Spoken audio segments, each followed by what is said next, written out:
Welcome to our channel Parvati's kitchen and vlogs. వీడియోలోకి వెళ్ళే ముందు ఎవరైనా నా ఛానల్ని ఇంకా సబ్స్క్రైబ్ చేయని వాళ్ళు ఉంటే తప్పకుండా సబ్స్క్రైబ్ చేసుకోండి.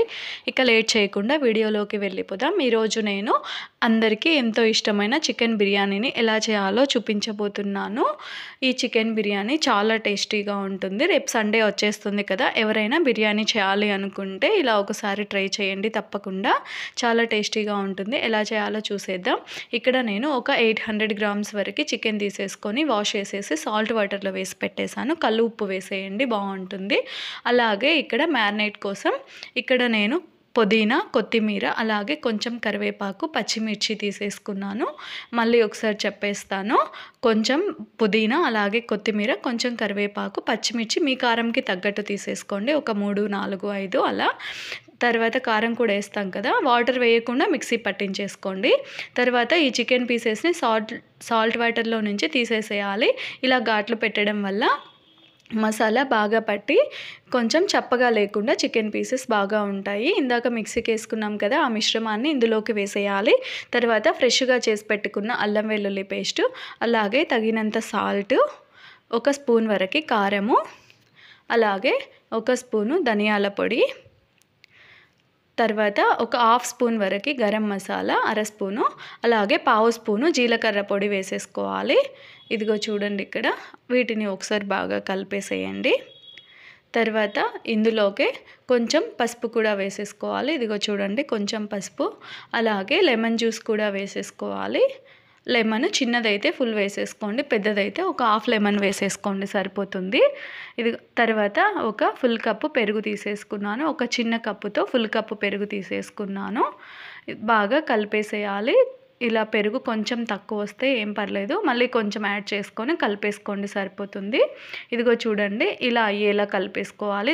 దీనిని బట్టి, ఈ కన్సిస్టెన్సీని బట్టి పెరుగు తీసేసుకోండి. ఇదిగో చూడండి, ఇక్కడ ఈ మసాలా మొత్తం చికెన్ పీసెస్కి పట్టేలా ఇలా బాగా కలుపుకోవాలి. దీనిని 1 అవర్ లేదా 2 అవర్స్ అలా మ్యారినేట్ చేసుకోండి. ఇంకో ప్లేట్ పెట్టేసి ఫ్రిడ్జ్లో పెట్టేసేసుకోండి. అది మ్యారినేట్ అయ్యేలోపు ఇక్కడ నేను బాస్మతి రైస్ ఒక 2 గ్లాసుల వరకు తీసేసుకొని నీట్గా వాష్ చేసేసి 2-3 టైమ్స్ నానబెట్టి పెట్టేశాను. తర్వాత ఇక్కడ ఫ్రైడ్ ఆనియన్స్ కూడా రెడీ చేసి పెట్టేసుకోవాలి కదా. ఇక్కడ 5 నుంచి 6 వరకు చిన్న ఉల్లిపాయలు తీసేసుకొని కట్ చేసేసుకున్నాను. ఒకసారి ఇలా బాగా మ్యాష్ చేసేసుకోండి. తర్వాత మనము బిర్యానీ ఎందులో చేసుకుంటామో అదే కడాయిని తీసేసుకున్నాను నేను. ఇక్కడ ఒక మందమైన కడాయిని తీసేసుకోండి బిర్యానీ కోసం. తర్వాత ఆయిల్ వేసేసుకోవాలి. హీట్ అయిన తర్వాత ఆయిల్ వేసేసి ఆనియన్స్ వేసేసి మనం గోల్డెన్ కలర్ వచ్చే వరకు బాగా వేయించేసుకోవాలి. తర్వాత ఇందాక చెప్పాను కదా, చికెన్ సాల్ట్ వాటర్లో వేసి పెట్టాం కదా, 1/2 అవర్ లేదా 1 అవర్ అలా పెట్టేసుకోండి మీ టైంని బట్టి. అలా సాల్ట్ వాటర్లో వేసుకోవడం వల్ల మనకి బాగా చికెన్ బాగా సాఫ్ట్గా ఉంటుంది, బాగా సాఫ్ట్గా ఉడుకుతుంది, బాగుంటుంది, త్వరగా ఉడికిపోతుంది. ఇదిగో చూడండి, ఇక్కడ బాగా గోల్డెన్ కలర్లోకి వచ్చేసాయి ఆనియన్స్. ఇంకా పక్కకు తీసేసుకోండి ఆనియన్స్ని.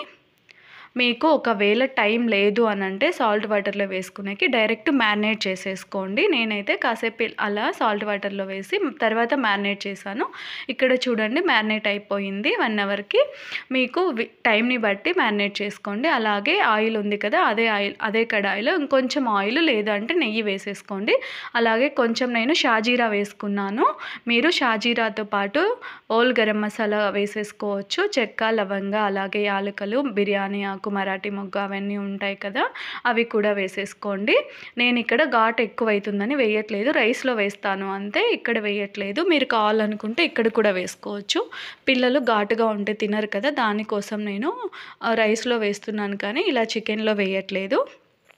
తర్వాత దీనిని ఒక 5 to 10 మినిట్స్ వరకు హై ఫ్లేమ్లో పెట్టేసి బాగా ఉడికించేసుకోండి. ఇక్కడ నేను రైస్ ఉడికించడం కోసం ఇంకో స్టవ్ మీద ఎసరు పెట్టేశాను.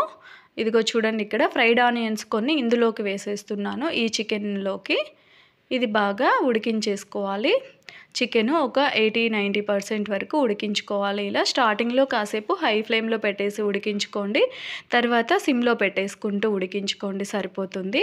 ఇక్కడ నేను ఎసురు కూడా పెట్టేశాను కదా, అది ఒక పక్క ఎసురు కాగుతూ ఉంటుంది. తర్వాత అందులో రైస్ వేసి ఉడికించేసుకుందాం. ఇది అయ్యేలోపు అది కూడా అయిపోతుంది. ఇదిగో చూడండి, ఇక్కడ చికెను కొంచెం సేపు ఉడికించిన తర్వాత ఎసురు పెట్టేసుకోండి, సరిపోతుంది. స్టార్టింగ్లోనే పెట్టేయకుండా ఇక్కడ మధ్యలో ఇలా కలుపుకుంటూ వేయించేసుకోవాలి. ఇదిగో చూడండి, ఇలా బాగా మనం సాల్ట్ వాటర్లో వేసి పెట్టాం కదా, చికెన్ త్వరగా ఉడికిపోతుంది. పీస్ గట్టిగా లేకుండా బాగా సాఫ్ట్గా ఉడుకుతుంది. ఇదిగో చూడండి, ఇక్కడ ఎసురు కాగిపోయింది. ఇందులోకి షాజీరా, చెక్క, లవంగ, మరాఠీ మొగ్గ, ఇలాచీ వేసాను. ఇక్కడ అలాగే కొత్తిమీర, పుదీనా కూడా కట్ చేసుకొని వేసేసుకున్నాను. అలాగే కొంచెం మనం సాల్ట్ కూడా వేసేసుకోవాలి ఇందులో. ఇక్కడ నేను బిర్యానీ ఆకు వేయడం మర్చిపోయాను. మీరు తప్పకుండా బిర్యానీ ఆకు కూడా వేసుకోండి. ఏంటబ్బా బిర్యానీ చేస్తూ బిర్యానీ ఆకు మర్చిపోయింది అనుకుంటున్నారా? అప్పుడప్పుడు మతిమరుపు వస్తూ ఉంటుంది కదా, ఇంకేం చేయలేం. ఇదిగో చూడండి, ఇక్కడ సాల్ట్, కల్లుప్పు వేసేసాను నేను. ఇది కూడా ఒక 75 లేదా 80% వరకు ఉడికించేసుకోవాలి రైస్ని కూడా. ఇదిగో చూడండి, ఇలా విరుగుతుంది కదా, ఉడికిపోయింది. ఇలా చికెన్ కూడా ఈ కన్సిస్టెన్సీ వరకు వచ్చే వరకు ఉంచేసుకోవాలి. ఇదిగో చూడండి, ఇలా ఈ కన్సిస్టెన్సీ రాగానే ఇందులోకే రైస్ కూడా వేసేసుకోవాలి, ఉడికించుకున్న రైస్ని. ఇదిగో చూడండి, ఇక్కడ వేసేస్తున్నాను. ఒకే దాంట్లోనే చికెను, అందులోనే ఫ్రైడ్ ఆనియన్స్ చేసేసుకున్నాను. అదే కడాయిలో చికెన్ కూడా ఉడికించేసుకున్నాను. అందులోకి ఇక్కడ రైస్ కూడా వేసేస్తున్నాను. ఇదిగో చూడండి, ఇక్కడ రైస్ మొత్తం వేసేసుకోవాలి. మీరు బిర్యానీ ఆకు కొంచెం వేసేసుకోండి, సరిపోతుంది. ఇక్కడ ఫ్రైడ్ ఆనియన్స్ ఉన్నాయి కదా, అవి కూడా వేసేస్తున్నాను. కొంచెం గార్నిష్ కోసం కావాలంటే మరికొన్ని పక్కకు పెట్టేసుకోండి, లేదు అంటే అన్నీ వేసేసుకోండి. అలాగే కొంచెం కొత్తిమీర, పుదీనా కూడా వేసేసాను. తర్వాత మనం ఇక్కడ వాటర్ ఉడికించుకున్నాం కదా రైసు, అవి నీళ్ళు ఉంటాయి కదా, ఆ గంజి నీళ్ళు, అవి కూడా కొంచెం వేసేసుకోవాలి. ఇక్కడ జస్ట్ అలా స్ప్రింకిల్ చేసేసుకోండి, సరిపోతుంది. తర్వాత ఇందులోకి నెయ్యి కూడా కొంచెం వేసేసుకోవాలి. ఇదిగో చూడండి, ఇక్కడ నెయ్యి కొంచెం వేసేసుకోండి. చికెన్ వేయించేటప్పుడు కూడా నెయ్యి ఇష్టపడే వాళ్ళు కొంచెం నెయ్యి, కొంచెం నూనె వేసేసుకోవచ్చు, రెండు కలిపి. ఇదిగో చూడండి, ఇక్కడ మీరు గోధుమ పిండి అలా ప్లేట్కి పెడతారు కదా, ఆవిరిపోకుండా అలా అయినా పెట్టేసుకోండి. నేనైతే ఇక్కడ ఏం పెట్టట్లేదు, ఇందులో ఏం ఆవిరిపోదు. కావాలనుకుంటే పెట్టుకోవచ్చు. ఇదిగో చూడండి, అలా పెట్టేసిన తర్వాత లవంగా పెట్టాను అక్కడ నేను, ఆవిరిపోకుండా ఆ హోల్లో. ఒక 2 minutes అలా హై ఫ్లేమ్లో పెట్టేసి తర్వాత సిమ్లో పెట్టేయండి ఒక 10 నిమిషాలు. తర్వాత స్టవ్ ఆఫ్ చేసేసేయండి. స్టవ్ ఆఫ్ చేసిన తర్వాత ఒక 10 నిమిషాలు, ఒక 15 నిమిషాలు అలానే వదిలేసేయండి.